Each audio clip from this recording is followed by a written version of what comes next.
Go.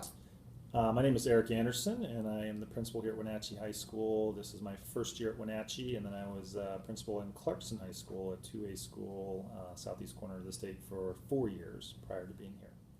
Okay, so some of the challenges at Clarkston were because it was a 2A size school, you were kind of right in the middle, single high school district, so funding was limited. There was no question about that. Funding was limited. So in terms of implementing a vision and using your budget to do that, it did become a challenge because you had limited budgets, but you were large enough to have a lot of programs. We had an AP program, we had a large music program, we had a large number of other support programs. So it was difficult to kind of manage all of that to really give support to each one of those.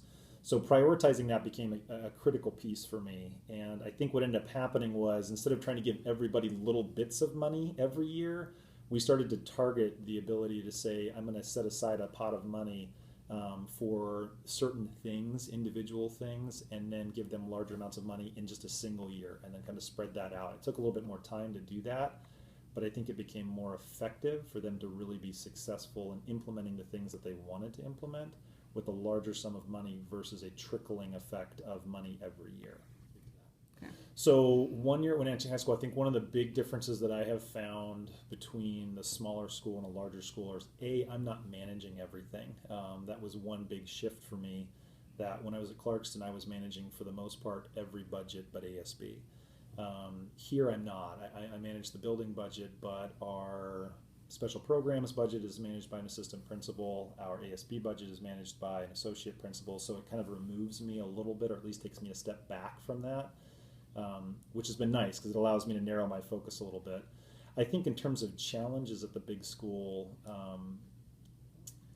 you're just dealing with larger numbers. I think that just becomes the issue. And so when you have a science department that is as large as our science department that needs the number of lab kits, there's a substantial cost associated with that. So we're constantly looking at creative ways to go above and beyond our building budget to try and help supplement those things to really give the experience we want every kid to have.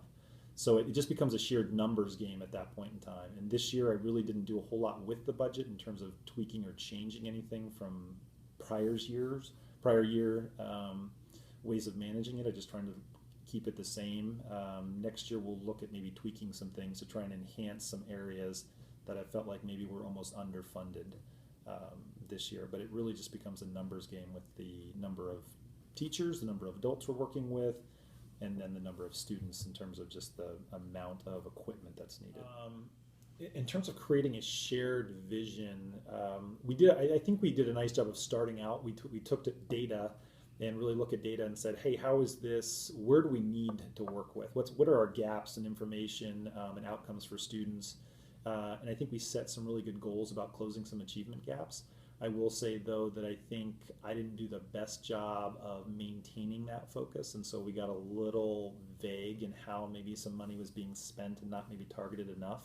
So I think that's something that I'm looking to change or improve upon next year is again setting some real clear targets, but then also aligning resources really specifically in terms of reaching those targets. So that's something that I'd like to see us get better at, and me specifically kind of hold that line on what our target is to keep that focus.